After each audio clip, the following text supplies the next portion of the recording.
Back to my class students. আমরা এর আগের দিন গ্রামারে বেশ কিছু ইম্পর্টেন্ট জিনিস পড়েছিলাম, যেরকম টেন্স। এর সাথে সাথে আমরা ইংলিশের আরও একটা মেজর জিনিস জানবো, which is very important to speak English properly. সেটা কি? সেটা হচ্ছে সেন্টেন্স। একটা সেন্টেন্স যদি আমরা তৈরি করি তাহলে আমাদের কি কি দরকার, কি কি কম্পোনেন্টস দরকার আমাদের একটা সেন্টেন্স তৈরি করার জন্য, সেটা জানতে হবে। তো আমরা সবাই হয়তো জানি যে প্রথম which is the most important thing for a sentence is subject. তারপরে আমরা জানি সাবজেক্ট, ভার্ব, অবজেক্ট। এই ফর্মুলাতে আমরা জেনারেলি সমস্ত সেন্টেন্সে তৈরি করি। তো today I will know, we all will know actually how we can form a proper kind of sentence using subject verb, and which is called subject verb agreement. Okay, subject verb agreement খুব ছোট একটা বিষয় নয়। এটার মধ্যে অনেকগুলো স্তর আছে বা অনেকগুলো ভাগ আছে, যেগুলো আমরা one by one, part by part একটা একটা করে শিখবো। সেজন্য আমাদের কিন্তু এই ক্লাসটার সাথে জুড়ে থাকতে হবে।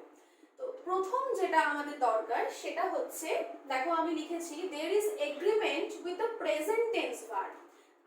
আমি তোমাদেরকে লাস্ট দিন ক্লাসে প্রেজেন্ট টেন্স করে করিয়েছিলাম। তো প্রেজেন্ট টেন্স করতে গিয়ে তোমরা দেখেছো যে সেখানে কিন্তু ভার্বের একটা খুব বড় প্রয়োজনীয়তা আছে, and which is be verb. এবার আমরা জানবো যে be verb কোনগুলোকে বলে। be verb কোনগুলোকে বলে? তুমি যদি এখানে দেখো, আমি কিন্তু এখানে যে এক্সাম্পলস গুলো দিয়েছি সেই এক্সাম্পলস গুলোতে দেখো I am anxious, you are a singer, I have a pen or car, এরকম লিখেছি। তো এখানে be verb কোনগুলো? am, are, have, these all are be verbs. তাহলে be verb মানে আমরা লিখতে পারি is, am, are and so on. তো প্রথম যেটা সেটা হচ্ছে এগ্রিমেন্ট উইথ be verb. ওকে, আচ্ছা, so let's look at the board right now.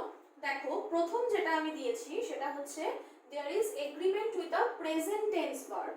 Last day we have learned what is present tense, right? তো প্রেজেন্ট টেন্স করতে গেলে সেখানে কিন্তু আমরা প্রথমে বি ভার্ব দেখেছি। এবার তুমি দেখো এখানে বি ভার্বে আমি কিন্তু দুটো উদাহরণ দিয়েছি, I am anxious and you are a singer. এখানে are আর am দেখেই আমরা বুঝতে পারছি this will be be verb, right? Then like this, is, am, are. Okay, so agreement with a be verb is very obvious যে আমরা I এর পরে am বসাই, you এর পরে are বসাই, তাই তো? These are the very basic thing of English, but আমি দেখেছি যে আমরা অনেকেই হয়তো আমাদের এই ছোট ছোট জিনিসগুলো নিয়ে অনেক কনফিউশনস থাকে। তো let's clear out all our confusions. আমরা সব সময় I এর সাথে am বসাবো, you এর সাথে আমরা are বসাবো।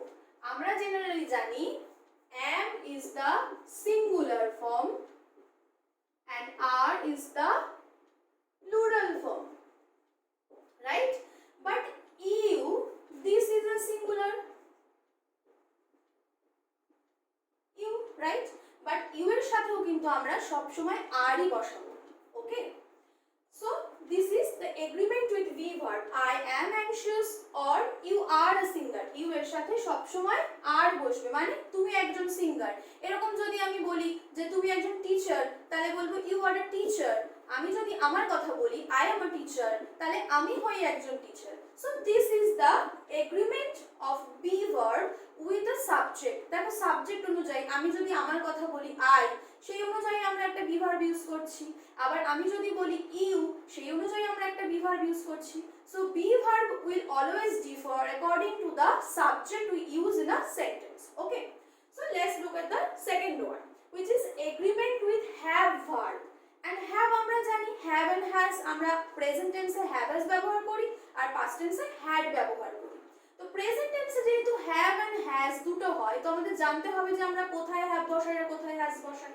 সো দেখো আমরা একটা एग्जांपल দিয়েছি, I have a car and you have a nice pen. So here look at the difference of using this have and has. This is the agreement of have verb with the subject. And subject কোনটা? বাক্যে যার সম্পর্কে কোনো কিছু বলা হয়, that is subject. So this I is the subject, and according to the I we will use have as our have verb, and you is the subject. subject, so we have used have as our have verb. If I will tell you third person singular number, now what is third person singular number?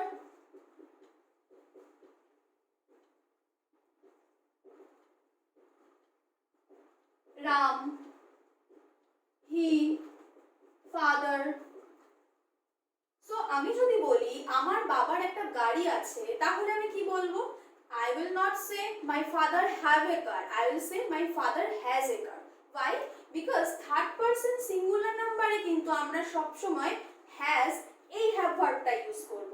Okay, so তোমরা দেখো যে আমাদের কিন্তু প্রত্যেকটা সেন্টেন্সে according to the subject আমাদের ভার্বগুলো change হয়ে যাচ্ছে।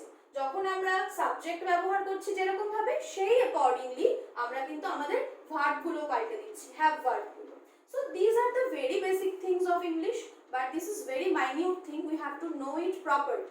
And look at the third one, there is agreement with the present simple verb.